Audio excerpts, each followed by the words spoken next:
I went through the Twitter experience. It was a shitstorm. It was horrible. Elon was my direct manager for 2 weeks. I wouldn't recommend it to anyone. The well-run company is kind of fascist, but that's okay because it's a company and not a country. A private company, especially one with a single owner, is their plaything. They should comply with the laws, but they can do what they like, right? They can run the thing into the ground. That's their problem. You can't do that to a country. When you don't have moderation, then people are toxic on Twitter.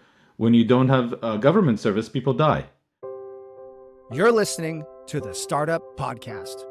This is a Reacts episode. Industry insiders having frank debates about the latest tech, politics, and business news. Whether you're a founder, investor, or operator in a startup, you'll gain insights into how current events connect to broader themes and trends that impact your startup, your investments, and your day-to-day operational decisions. The conversation starts now. Hi, I'm Yaniv Bernstein. Hey, I'm Shira Lazar. Hi, I'm Amir Shevat. And welcome to today's episode of the Startup Podcast Reacts. In today's episode, we're going to return to DeepSeek. We're now about 10 days in. We had the hot take last week. This week, we're going to have the warm take after the dust has settled a bit. We're also going to talk about Trump's various policies, tariffs, Doge, what that means for the US government, but also what that means for markets and ultimately for you as a startup founder. And then finally, we're going to talk about Bluesky, the X/Twitter alternative that's really starting to take off, how it's different, and why it might just be the next town square. All that and more right after the break. Whether you're starting or scaling your company's security program, demonstrating top-notch security practices and establishing trust is more important than ever. Vanta automates compliance for SOC 2, ISO 27001, and more, saving you time and money while helping you build customer trust. Plus, you can streamline security reviews by automating questionnaires and demonstrating your security posture with a customer-facing trust center, all powered by Vanta AI. And it gets even better. Just for TSP listeners, you can get $1,000 off Vanta when you go to vanta.com/TSP. That's vanta.com/TSP for the Startup Podcast to get $1,000 off. Welcome back. Just before we jump in, I need to talk to you all about the Startup Podcast Pact.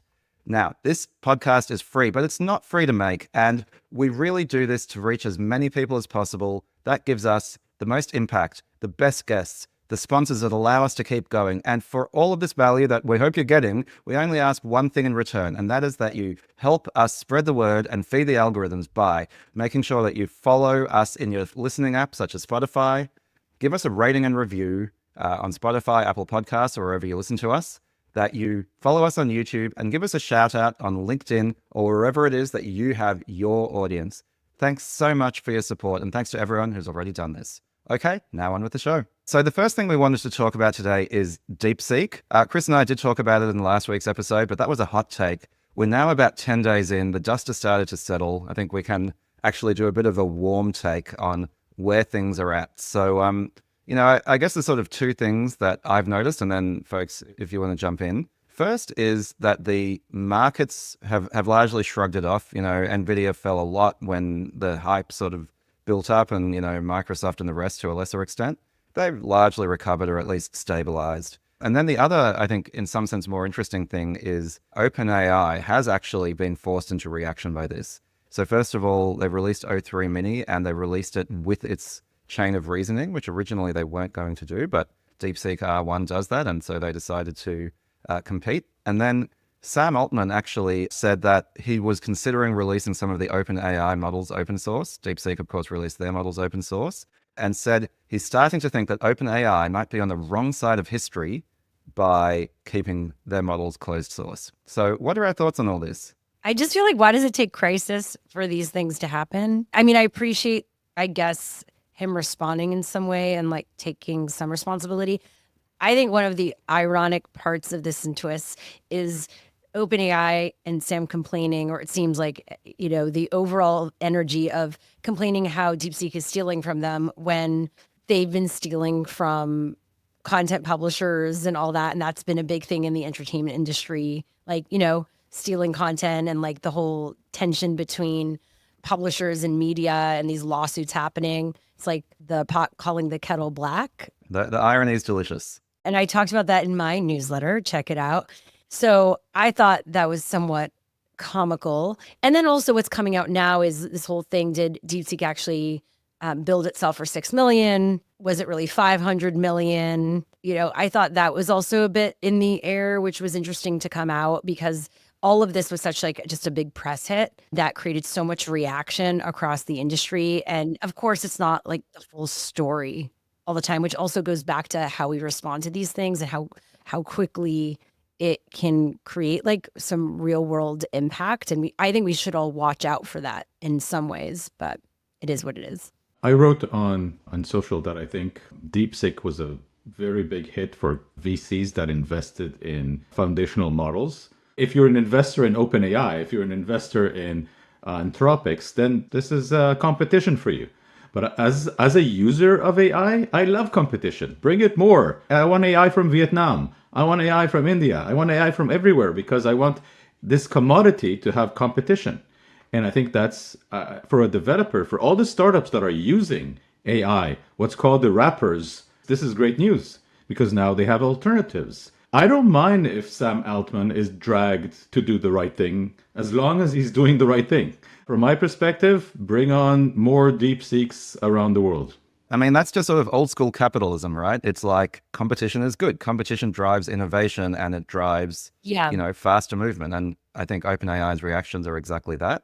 I think it's very interesting that it feels like with Sam's remarks also that open source might be starting to win, which is also interesting for those who develop foundational models. But, I think to your point, Amir, you said the VCs who are backing these foundational models are probably the ones who should be scared. I think there's a couple of things that are interesting here. So first of all, companies like Microsoft, Google, Meta, their stock prices fell a bit and then they either stabilized or kind of bounced partly back up, similar for NVIDIA.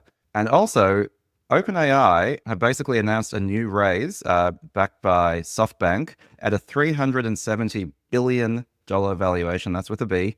So it doesn't seem like after all that sort of panic and that media cycle, it's like, oh my God, DeepSeek's going to change everything. People have kind of absorbed the news, digested it, decided that it's more or less business as usual, which to me is nearly, it feels nearly as much of an underreaction as the initial reaction felt like an overreaction. Do you feel like also some of it, and I'd love both your takes on this, the US saying we want to plant our flag, you can't compete with us, besides the government putting up these regulations, and now this senator also introduced this bill to make it so AI can't come from China, and this continued control of AI in the US versus China. Do you think that was also their way of kind of doing a little bit of a power move in some ways of you see, it didn't make a difference. We've still got it. I think you can't block innovation in this way. You can try, but at the end of the day, it's going to be an American company that's going to take DeepSeek as an open source and implement a cloud service for it. So I think as the government ability to control world global innovation is very limited. I think what we're seeing is a new commodity that is very, very, very powerful. That's why I think investing in it as a whole is a very good strategy.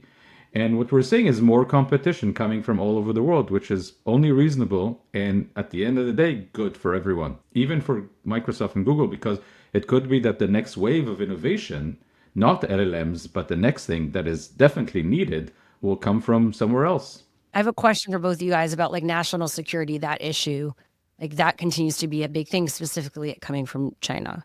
My feeling on it is whatever you think about it, it's somewhat irrelevant. I think that's sort of what Amira was trying to say, is that it's kind of especially it's fascinating to see a Chinese company using open source, which is in a sense kind of like the weapon of freedom, right, to circumvent this. Because once you have things open source, you can no longer really regulate them. And, the thing I'm thinking about the last time this played out was probably around 20 years ago around cryptography, where the US government kind of wanted to keep control over the strongest cryptographic algorithms so that they could crack things and they could surveil. But the open source movement took that option out of their hands, right? Because the strongest crypto was available open source for anyone to download, compile, and use. And so you can pass whatever regulations you want, but it's irrelevant. And from the national security point of view as well, you could say, well, DeepSeek is compromised because it comes from China, and there's certainly evidence that's the case.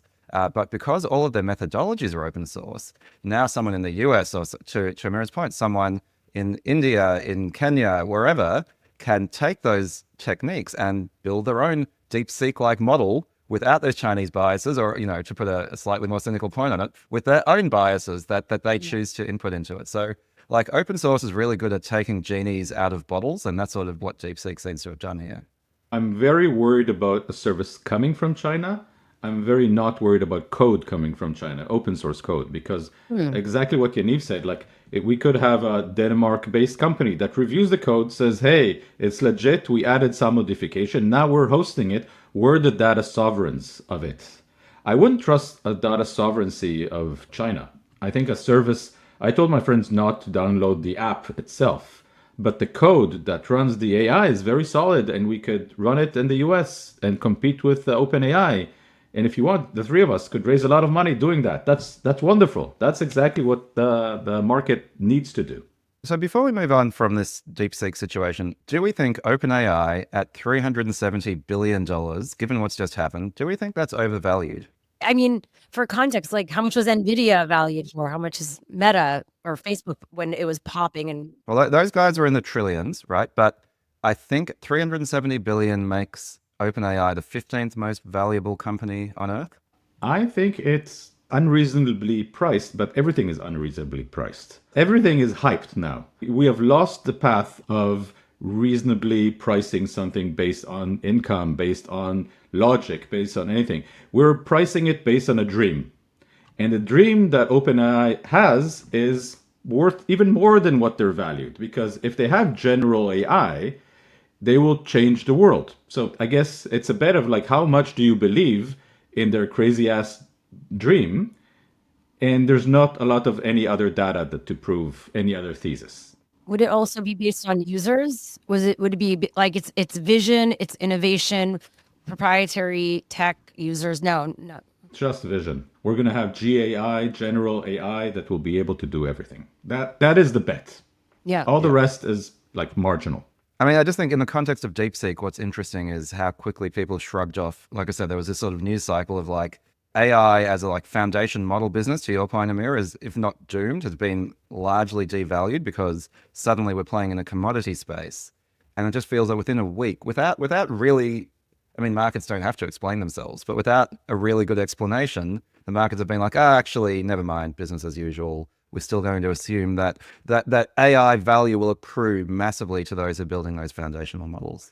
I can explain, right? Let's look at another commodity that we all use all day, right? Cloud services. We're now running on, this conversation is running on cloud services. And you have Amazon, you have Microsoft, and you have Google. Not a lot of people are using Google in our mind, but still they're making billions of dollars. I think about 40% of Google revenue comes from their cloud, which is the third cloud. So even if you say OpenAI will be the third in this race, they'll still valued correctly because it's going to be a third of infinite amount of money to be made with AI in the future, if you believe in the bet. What I think is more worrisome, I guess, than the tech stocks around it, and I did post a video about this. I'm always going to preface everything, and I did a post about it. There's a newsletter. Absolutely. You should absolutely follow Shira, everybody. It was more about the political part of this component to this, what's coming from this around the government and regulation. I think this is something to keep track of more than necessarily the tech stocks around it. And this is something I think that's going to creep up on us. And I do worry that a lot's going to happen behind the scenes that we're not going to really see until it's possibly too late. Kind of like what happened with TikTok. And then again, everyone's going to be up in arms. And again, my worry is if, depending on what happens with TikTok, which we almost forgot about how quickly the news cycle, like no one talks about TikTok right now. Like I want to be like, and remember, it's how many days until TikTok possibly shuts down again. That sets a precedent for a lot of these other tech companies and innovation. And again, it's like as everyone talks about, the oligarchy that happens and what that will do for the economy and for us, as our stance internationally as well, and collaboration, and I mean, all of it. There's so much and control, right? In terms of global power, because AI impacts so many things, culture, economics, military. We forget there's so many nuances to this and why the US is trying to take control in so many ways that gets swept under the rug. I don't know. Do any of you have thoughts on that? My thought is that I was very worried that today Google has removed the pledge to not weaponize AI from their website. What you're saying is actually very timely because they said, oh, you remember not doing bad? We're going to do some bad. Basically, that's what they said with their removing that from their website. They said that like AI will not be used for weaponization and surveillance, and they removed that clause. The TechCrunch reported on that today. I think what you're saying is very worrisome. I think the combination of government and corporate is becoming very vague in the last few weeks, if not a few months, and AI is going to be at the center of this storm.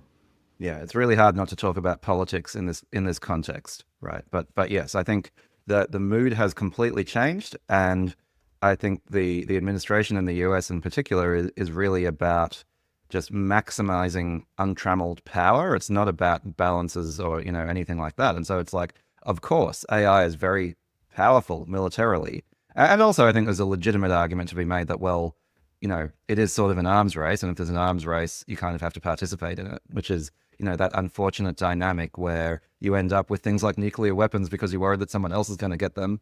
Yeah, sure. I think that's going to be a thing. But unfortunately, it strikes me as naive that AI is not going to be heavily used for military purposes. And so if I'm probably imagining the conversation at Google is, this is going to happen anyway. There's a lot of money to be made if we do it. There's also a lot of political favor to be gained if we cooperate with the military on this. So let's kind of just do it.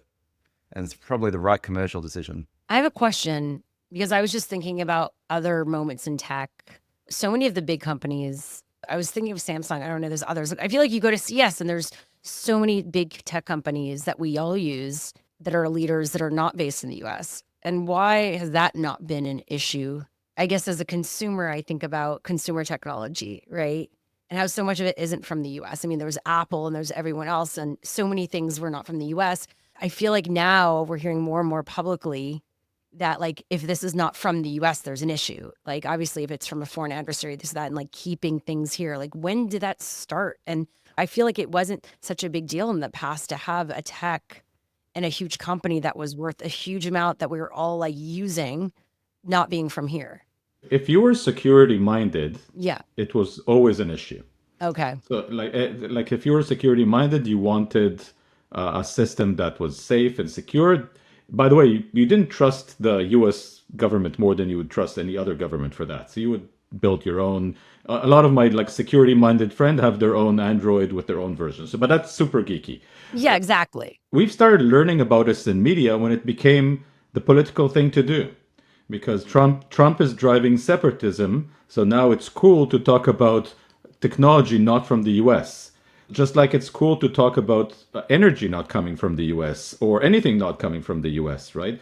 65% of all vegetables and fruits coming from Mexico, not cool anymore. Shira, I understand you're Canadian, right? So it must be a bit of a fresh experience to be an adversary of the United States, but here we are. No, actually, I need to do a funny video on that. Like when you suddenly realize you're in America, but you're Canadian, and like you have this, I have like identity crisis. Well, it's funny, there's this stream of jokes about how Canadians are really nice. Finally, we've learned how you piss off a Canadian. Actually, that is a really funny sketch of like Canadians are so nice. Or like a Canadian being pissed about the tariffs. Like, really? You really want to do this?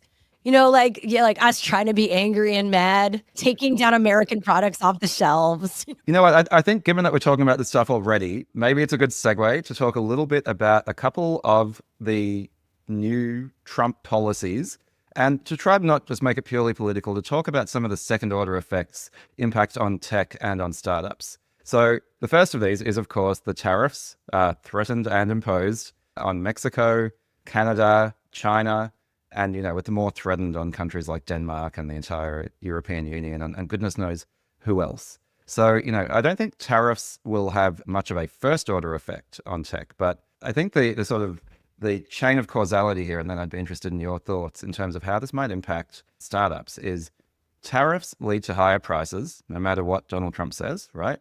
It is effectively it's a tax on imports, and that flows through to the consumer. Higher prices drive higher inflation. Higher inflation means that interest rates will not be cut, or maybe could even go up again, right? So it leads to higher interest rates. Now, higher interest rates in terms of their effect on both public and private markets tends to depress valuations and reduce appetite for risk. And so, we've come off a long period of relatively high inflation, relatively high interest rates, a somewhat of a chill, I think, in the funding markets for startups. And I don't know, I mean, Amir, you're an investor. It's felt like the last 6 months have been an accelerating thaw in terms of funding going to startups. And I'm wondering, does the sort of uncertainty about, these policies cause people to be a bit more cautious on their investments? I don't think so. I'm not seeing that. I think that there's renewed excitement about startups and AI. I'm seeing valuation going up. I'm seeing LPs willing to put money in. I think as long as you track the Fortune 500 and it's going up and to the right, then everything is happy in startup land and VC land. And if it started going down and people are like worried about their assets, then they start like divesting of risk. I think that Trump and the rest of the leadership, global leadership, is going to try to make the big companies go up and to the right. I actually see a different problem with the tariffs and the relationship with China, if I can steal another 2 minutes. As a startup, a lot of things are coming from China that I'm now worried I won't be able to collaborate with China anymore. And the example that I've talked to with a lot of entrepreneurs is around robotics. It seems like robotics is the next big wave. It seems like there's a lot of innovation coming from China around types of robots, operating system for robots, and a lot of hardware coming from China. If I'm a US startup trying to build some innovation for robots, I'm going to have a supply chain problem. I would want to move my startup to Canada or to Europe in order to avoid regulation. So I think that in certain areas, the tariffs with China are going to hurt innovation where it's actually about to happen. And I think robotics is the next wave. And I think there's going to be a lot of startups coming from Europe and not from the US because of these problems. One of our predictions on the podcast that Chris and I made earlier in the year for 2025 is that it's going to be a bit of the year of robotics. So I definitely agree, like a lot of things are coming together on both the hardware and software sides. And it's a great observation that we live in a globalized world now. So tariffs don't just increase prices, they slow innovation on these things. I loved Amir's optimism in terms of the flow of money right now, because I find there's a lot of startups that I know that are trying to raise, and I will introduce you to some of them, that are finding that there's still a bit of that narrative of uncertainty. Like, I guess I have the external perspective from when you see the media and I guess all of this other response, all these regulations, not to get into politics, but that get announced and they get pulled and get announced. Like, it puts so much in chaos and flux. And I wonder how that's going to impact the market when you feel like you don't have a sense, even though there was maybe inflation ahead or, oh, is there a recession? There was at least a sense of like, we see the strategy and it's going to lead to either one way or the other way. And at least there was a sense of a bit more control over that. Whereas right now, I just feel like there was a lot of optimism with Trump getting into office, obviously, and flow and crypto and all that. There was like, and the Wall Street and stocks and all that. And now I feel like the past 2 weeks, it's like, oh my God, this could really, I wonder if it could impact the market and the feeling of like, we don't know where anything's going. So we're just going to keep things tight. I agree. I don't get it. Like, Amir, you were saying there's this feeling that the government will keep, things going up and to the right. And certainly the market seemed to reflect that sentiment. And yet, when you see things like trade wars being started, it's like the math's not mathing, right? Like, yeah, there's a good understanding about what tariffs do to economies, and people are just rushing it right off, right? Markets are at all-time highs. It's similar to what happened, with DeepSeek and all of these AI stocks. So it's like, I don't know, the markets seem crazy optimistic at the moment, and I just can't figure it out. I mean, one thing that, I've advised one or two companies that I've invested in that are raising is to maybe raise a little more than they were planning to, because I feel like, yes, right now it still seems like things are open, but I'm really nervous about like all the possibilities for chaos and the volatility and what that might do in the next 3 to 6 months. Raising a little bit more is always a good advice. And I totally agree with Shira. As an American, I feel like every morning I wake up to an episode of The Hangover, the movie. Like, what happened? Oh my God. Dude, where's my country? Why do I have a tattoo of Mexico on my hand or something like that? Like crazy shit that is happening all the time. And I agree that there's a lot of volatility. But at the end of the day, I think the market are irrationally optimistic consistently. If you look at it, it's like we've been through a lot of things and they consistently performing, and the companies backing them are consistently performing what their profit calls. So like it is irrational to look at something that is happening consistently and say that we don't understand it. That's we might need to find another way to explain that. That makes sense. And let's see. There's that saying, what is it? The markets can stay irrational for longer than you can stay solvent. So never bet against the markets. But there's also the saying, what goes up must come down, right? So at some point, that optimism might end, and it will be interesting to see what happens then. Over 7,000 global companies like Atlassian, Dovetail, Flow Health, and Quora all use Vanta to manage risk and prove security in real time. Why aren't you? Get $1,000 off Vanta when you go to vanta.com/TSP. That's VANTA.com/TSP for the Startup Podcast to get $1,000 off. The other thing I wanted to talk about a little bit is Doge. I think we're starting to get a flavor of what's going to happen there. There's a bunch of teenagers running around hacking into government systems with a presidential approval. We've seen a bit of a playbook with Elon and what he did at Twitter, now X, in terms of the approach. And it's very clear, he's actually sort of signaled in various ways that he's going to take the exact same approach to the United States government. I imagine we will see higher unemployment as a result of this. I don't know if that's how that's going to affect things. For startups, I also think we would expect to see less regulation and enforcement. So less regulation is sort of government policy, right, to remove some of that. But even laws and regulations that exist, if you're going to gut the government, I would imagine you're going to see less enforcement. And, look no further than Twitter's moderation when Elon came in, right? So there were the changes in policy. We're going to do less moderation. But also, whatever moderation was supposed to still happen, because there was no one working there anymore, the enforcement went away. And so I think we're going to see the same thing in the US government, right? I think it's going to be fascinating. I imagine the IRS is going to be less able to collect taxes, which is a massive own goal. But also just, regulations around crypto both becoming weaker and those that remain being less enforced. I think it means there's going to be a lot of crazy volatility. It's going to be great for a lot of startups, both legitimate ones and judgy, scammy ones, because it's going to be kind of the Wild West out there. And then what will happen is people get scammed and say, why isn't the government doing anything about this? Why aren't you protecting us? Regulations exist for a reason. The idea that regulation is a dirty word is insane, right? I mean, there's a balance, everything in balance, right? I feel like this pendulum right now can get a bit crazy. Crypto's not going anywhere. Clearly, we need to figure out some sort of plan around it that allows for real companies to build and innovation to happen here in the US. But this idea of a free for all, again, how do you balance the innovation and the openness of the market to new players while also making sure people are protected? It's not rocket science. I went through the Twitter experience. It was a shitstorm. It was horrible. Elon was my direct manager for 2 weeks. I wouldn't recommend it to anyone. I think there's a lot of pain to be done if he wants to do what he did to Twitter to do the US government. He was going to take a lot of good initiatives together with the bad, and a lot of people are going to suffer and suffer a lot. It's like when you don't have moderation, then people are toxic on Twitter.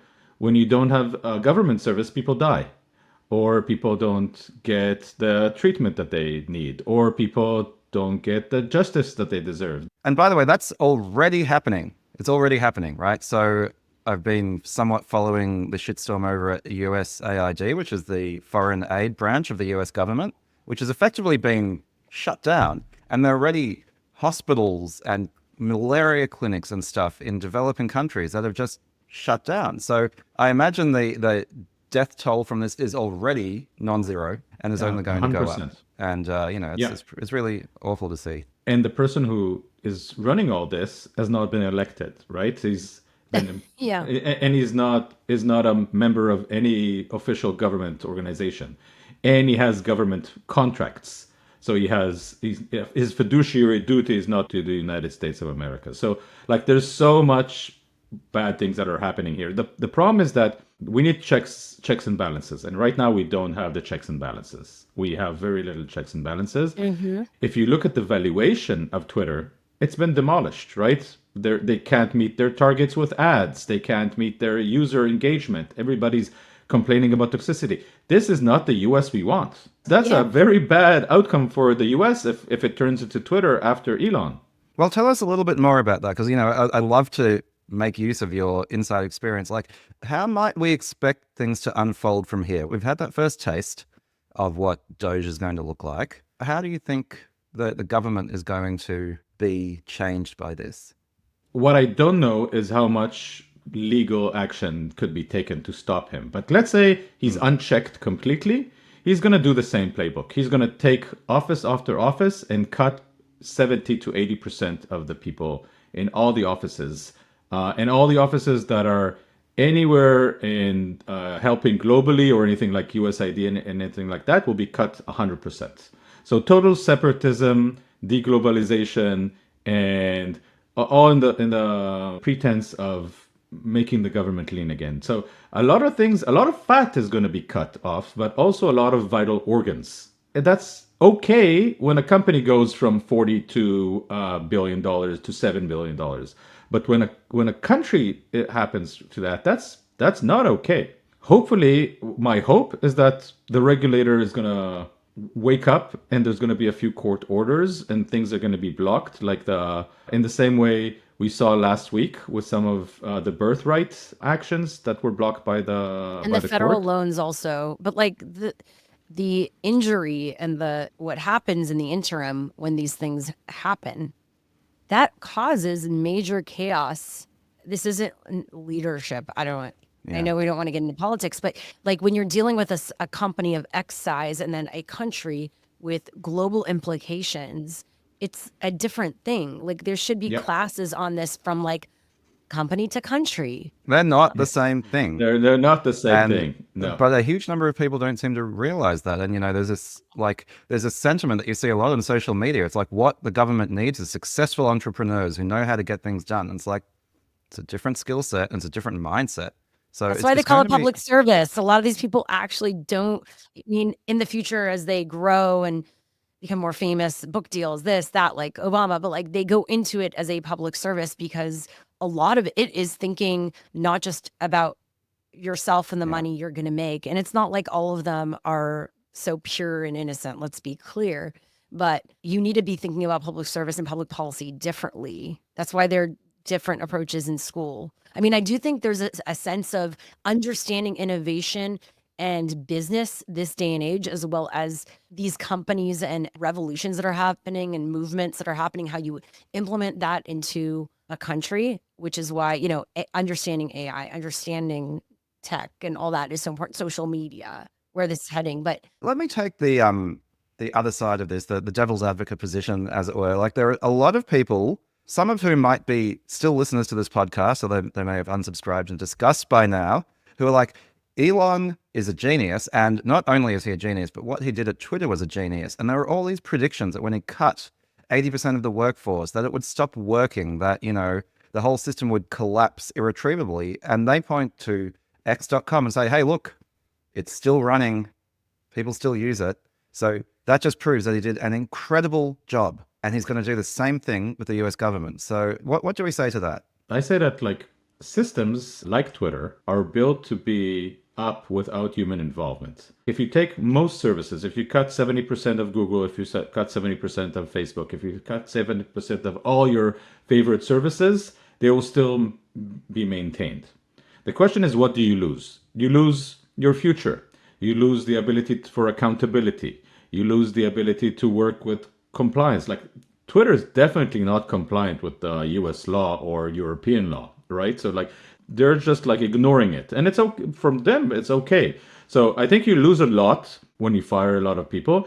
Every company has fat, and when I said the U.S. government for sure has some fat, the problem is not doing it. The problem is how do you do it? Taking some time to think before you act is probably the advised thing when you're treating a country rather than a company that you own. Because you don't own the US. If you're Elon, when he did it for Twitter, the worst case could have done that a company that he owns would go bankrupt. He doesn't own the US. The US people own the US. So he needs to think a little bit before he acts like he owns the country.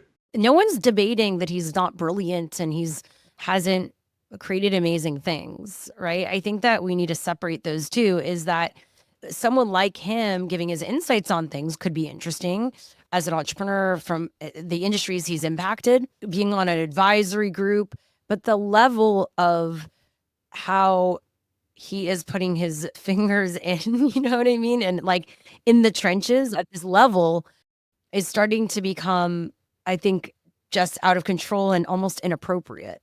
I think he's been an incredibly decisive CEO of many companies, right? Yeah. And sometimes, that's sometimes good, sometimes bad, depends on the quality of decision making. But he's been very decisive. Now, you know what you call a very decisive CEO when they're running a country? You call that a dictator, right? Like, that is not how you run countries. And I think that is, one of the big mindset shifts that I was referring to, going from private enterprise to government, is that private companies do not need to be democracies, right? They are optimized for efficiency. They can be dictatorships. No one is there against their will. And so I'm very comfortable saying, a private company, especially one with a single owner, is their plaything.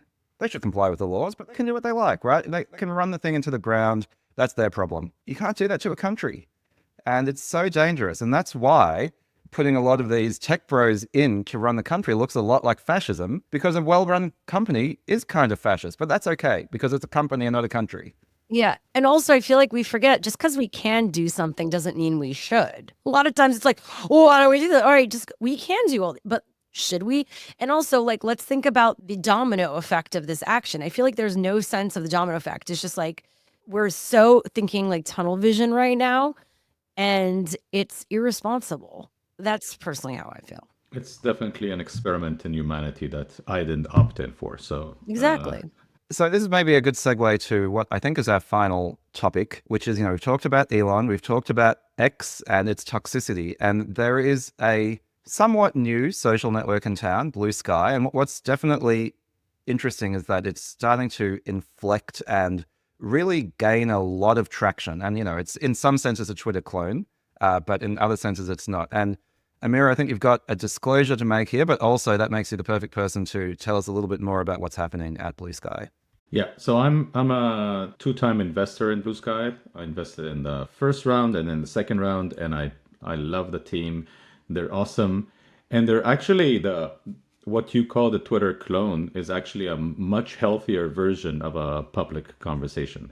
I've spent time with them in the last few weeks and deep dive into their understanding, and I think the protocol is what is important. So give me 2 minutes to geek out. Absolutely. When you move from T-Mobile to Vodafone, you keep your phone number, you keep your contact list, you keep your phone, your actual phone. Why is that? That's because you have a protocol that you can move all the things from yourself. You own them. When you move from Facebook to Twitter, you don't do anything. You don't keep your login, you don't keep your followership, you don't keep your content, you don't keep your moderation. That is broken. That team has deeply understood that we have a broken social system, that the ownership of content, the ownership of moderation, the ownership of everything that is social has not been our ownership, but has been the Zuckerbergs and the Elon's ownership. They owned us instead of us owning the content that we created. So they've built an open protocol that lets you move and own the content, moderation, identity, everything that you created. And they created a reference implementation called the Bluesky app. And that Bluesky app blew up, which is amazing. But the vision is that we're going to have the Bluesky app, and then we're going to have the Instagram Bluesky app, and then we're going to have the YouTube Bluesky app, and all of them are going to be part of a network. And that network, we're going to own the content as users. We're going to own the moderation. We're going to own the curation. No more like algorithm that tells us what to eat and what to feed, like a feed. So I think there's a fundamental difference in the way Bluesky looks at the world that is very, very refreshing and hopefully will be a lot more valuable to customers. End of geeky speech. I had a question. I'm on Bluesky at Shira Lazar. Follow me. I feel like this could be helpful. Maybe this is on other people's minds. I know this is all built on the AT protocol. I did a video. Oh my God, this is becoming a joke. So do you do videos? If someone does a video version of Bluesky, I know there's already been something called like Skylight, and I'm trying to get into the beta just to check it out, do a demo. But I know other companies are going to pop up. Is Bluesky planning to expand those platforms, or is that kind of not in their plan, and it'll probably be other companies you think that launch those things? It's going to look, in my view, a lot like your iPhone. Okay. You have core applications on your iPhone, but you get a lot of the value from Spotify. You get a lot of the value from Audible. So there's going to be third-party apps and first-party apps collaborating in a way that will delight customers. That's the end goal. The end goal is a network of first-party and third-party applications, multiple companies enjoying the app protocol while creating something that is like unique, because now you can log in between all these apps in one. You can move your content from one app to the other, which you can't today. Yeah. You can move your moderation. The way they're thinking about moderation is really smart, because I say Shira is my moderator. She knows all the assholes in the world. She collects them in a list, and that's my moderation list. She's an asshole collector. She's an asshole collector. She knows who I don't want to see in my in my social. Now I move to another app in the network. I already have that set up. I don't need to reset all my moderation preferences. And maybe monetization is the same. I can move from one app to the other, and I always own my content. So I think there's a lot of value if we have an open network of first-party and third-party applications, just like you have on your phone, just like you have on your Mac. In many cases, platform play is very, very valuable. Yeah. Just one question from me, Amir. I know that Bluesky's recently hit some milestones, 30 million users, 1 billion messages. Is it reaching that tipping point as a viable town square? I think one of the things that the Twitter of old was famous for is, being the place where breaking news happened, where, the thought leaders had really deep discussions. Like, are we starting to see that? Is there news that is now being broken on Bluesky above anywhere else? I think so, because in the last few weeks, a few journalists have done an analysis of how their links are performing on Bluesky versus Twitter versus other social networks. And because of the ad system, where you don't want the user to leave your walled garden, all links are suppressed on most of the networks. But on Bluesky, if you post a link and it goes viral, there's no suppression. So like news verticals could get a lot of traffic from Bluesky. So I think it is becoming the public conversation. It is becoming the place where people can talk freely about whatever they like. That's why I joined Twitter in the first place. When Twitter bought my company, I joined it to make the public conversation open for developers and open for everyone. And I think the implementation of that is happening on Bluesky. Yeah, I can see how passionate you are about that. And, one of the things to be aware of with Twitter is it was never that big compared to Instagram or even LinkedIn. It had a relatively small number of active users, but they were important people. They were highly networked people. They were the journalists, the politicians, the thinkers. And so, I think if Bluesky is able to capture more and more of those people, it becomes interesting. I must admit, I'm not on it. I'm not on X either. I quit that a while ago, but I enjoyed the old Twitter. So I think I might join Bluesky and see what it's like. Now the competition is going to be between Bluesky and Threads. Threads is We could geek about that. win it, but I do think the model Bluesky is where it's going. But it's interesting because Threads wants to be that place for news and live conversations. Actually, they don't want to be there for news, and that's where Bluesky will win, because that is kind of stuck in that in between. It's like the elephant in the room for them, where I think the people that work there know that they need to be part of this conversation. Journalists and writers, they reference these places when they're writing articles and they're in the press, but then they don't want to be part of that conversation. So it'll be interesting to see what happens. I actually think getting moderation right is really important. So one of the things, again, I keep talking about the old Twitter. Twitter was always a place that put a fairly light touch on moderation, right? It's a place where you could curse and say controversial things without being moderated out of existence. And that's what allowed really interesting conversations to have there. Now, it has turned absolutely toxic since then. There's a difference between being able to say uncomfortable things and turning toxic. And what I felt with Threads is it's over-moderated because it comes from that Facebook, Instagram heritage of let's all be reasonably nice to each other. And so I didn't get that same sort of value out of it that I used to get from Twitter. I don't know how Bluesky approaches this, but I think it is important to be able to say what you think without it sort of just becoming censored. Threads feel to me like a Disney version of social. Exactly. Friends are there to pick your run. Ta, ta, ta, ta, ta, ta. Like you hear the funny music. Like there's no substance for me. There's a lack of a bit of that edginess because in the end, they're in the Meta platform. They're trying to monetize. It is a bit of like, let's put the blinders on. Let's all see through rose-colored glasses. Exactly. And the vision in Bluesky is that like you could have free speech together with good moderation. So like you can say whatever you want. I don't have to listen to it. If I can easily moderate my feed and you can easily say what you want, then we're both happy. So that's the freedom of speech, not the freedom of reach, I think. That's the... Love that.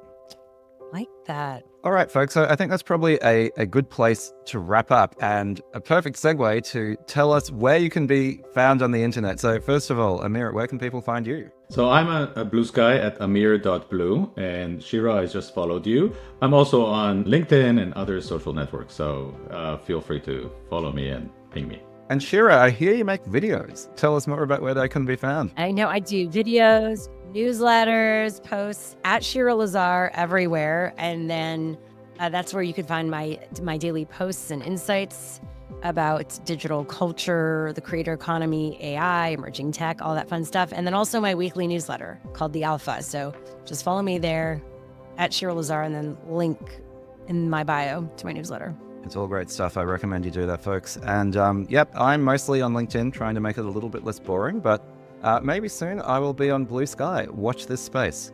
All right, Shira, Amir, thanks so much for coming on this episode of the Startup Podcast. It was a heap of fun, and yeah, hope to see you again soon. Thank you for having us. Thank you. Today's episode of the Startup Podcast was brought to you by Vanta. Vanta automates compliance for SOC 2, ISO 27001, and more, saving you time and money while helping you build customer trust. Plus, you can streamline security reviews by automating questionnaires and demonstrating your security posture with a customer-facing trust center, all powered by Vanta AI. Over 7,000 global companies already use Vanta. Why don't you? Get $1,000 off Vanta when you go to vanta.com/TSP. That's VANTA.com/TSP for the Startup Podcast to get $1,000 off.